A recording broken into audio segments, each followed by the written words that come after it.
আচলতে দুৰ্ভাগ্যজনক যে বছৰৰ দ্বিতীয়টো দিনত মাজুলীৰ এগৰাকী সন্তান যোৰহাটত চিকিৎসাৰ কাৰণে যোৱাৰ এই জলপথৰ যাত্ৰাৰ পথত পৰা পৰি মৃত্যুৰ পৰ্যায়লৈ যাবলগীয়া হৈছে। এতিয়ালৈকে অনুসন্ধান ওলোৱা নাই, গতিকে অতি দুৰ্ভাগ্যজনক কথা। আৰু যেহেতু আমি এই ফেৰীৰ যিটো ব্যৱস্থা, এই ব্যৱস্থাটোৰ লগত আমি দীৰ্ঘদিন ধৰি জাতীয় সংগঠন হিচাপে লাগি আছোঁ আৰু সেইকাৰণে বিভাগৰ লগত আমি চালোঁ, তাতে ৰেজিষ্টাৰখনো চালোঁ, প্ৰায় 102গৰাকী যাত্ৰী আছে। আৰু যিটো ৰুল, এখন ফেৰীত এখন গুটীয়া যদি নাৱত কমেও ছিট কেপাচিটি 70জনমান থাকে, 102জন গৈছে। 3খন 4চকীয়া বাহন গৈছে, প্ৰায় 26খন 2চকীয়া বাহন গৈছে। গতিকে 4চকীয়া বাহন 2চকীয়া বাহনেৰে ফ্ৰণ্টৰ যিটো প্লেটফৰ্ম আৰু বডিৰ ওপৰত সম্পূৰ্ণৰূপে সেই বাহনেৰে ভৰপূৰ হৈ গৈছে। তাৰপিছত এতিয়া 102জন পেচেঞ্জাৰ কেনেকৈ যাব?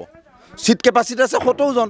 গতিকে অতিৰিক্ত 20ৰ পৰা 30জন পেচেঞ্জাৰ যাবৰ কাৰণে যথেষ্ট সমস্যা হৈছে। নাই তেওঁলোকে প্লেটফৰ্মত বহিব পাৰে, গাড়ী আছে, বডিৰ ওপৰত যোৱাটো নিষেধাজ্ঞা আছে, তথাপিও বডিৰ ওপৰত যাবলৈও তাত মটৰচাইকেল আছে।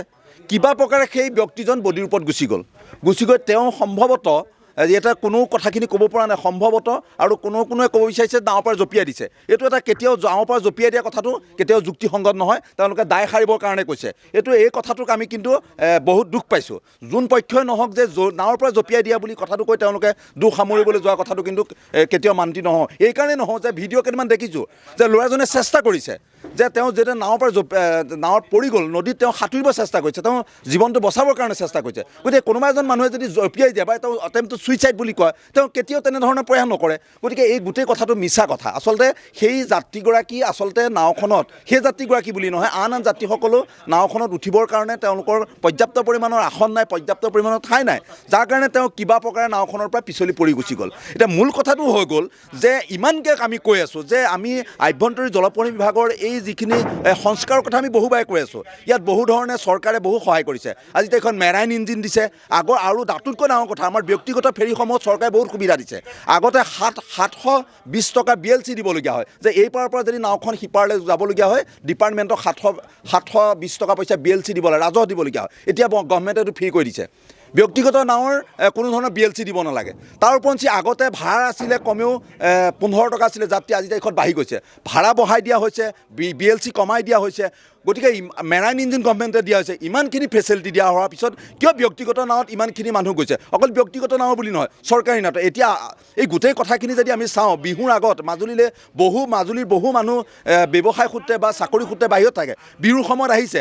আমি বিহুৰ সময়ত নিমাতী ঘাটৰ যিটো পৰিৱেশ, যে 3 বজাত অহা নাওখন 4 বজাত আহিবলগীয়া হৈছে, অনলাইন টিকেট কাটিছে 2 বজাত, আহিবলগীয়া হৈছে 3 বজাত, ইমানেই যাত্ৰীৰ ভিৰ হৈছে। গতিকে কিয় ডিপাৰ্টমেণ্ট, কিয় চৰকাৰ সাজু নহয় যে ৰাস আহিছে, ৰাস মহোৎসৱ, মাজুলীলৈ হাজাৰ হাজাৰ দৰ্শক আহিব, বিহু আহিছে, মাজুলীৰ বহু লোক বাহিৰত থাকে, যে সেইসকলক মাজুলী আহিবৰ কাৰণে কিয় ডিপাৰ্টমেণ্ট সাজু নহয় যে যদি সাধাৰণ এটা দিনত যদি 10খন ফেৰী লাগে, বিহু বা এনেকুৱা উৎসৱত 20খন ফেৰী লাগিব, তাৰ কাৰণে কিয় ডিপাৰ্টমেণ্ট সাজু নহয়? আৰু তাতোতকৈ ডাঙৰ কথা, আমি সুধিলোঁ যে যোনখন ফেৰী, যদি আমি এখন ব্যক্তিগত ফেৰী পাৰাপাৰ কওঁ, সেই ব্যক্তিগত ফেৰীখনৰ তেওঁলোকৰ চালক, তেওঁলোকৰ হেণ্ডিমেন, তেওঁলোকৰ আন যিসকল কৰ্মচাৰী ইয়াত এণ্ট্ৰি নাই।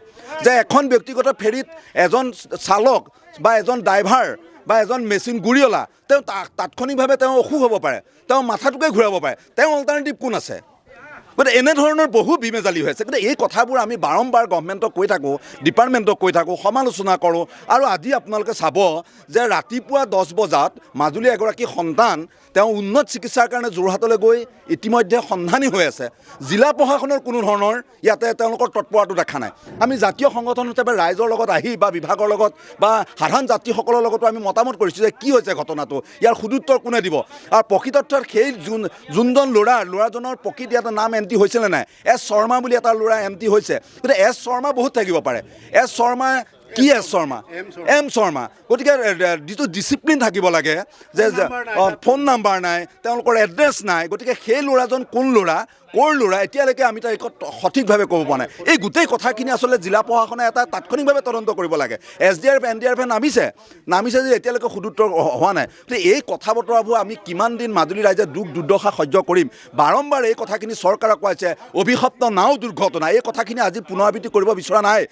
তিনিগৰাকীকৈ তেজাল যুৱক মাজুলীৰ কাৰণে অহা অভিশপ্ত নাও দুৰ্ঘটনা 8 ছেপ্টেম্বৰ, এই কথাবোৰ আকৌ পুনৰাবৃত্তি হ'ব নেকি?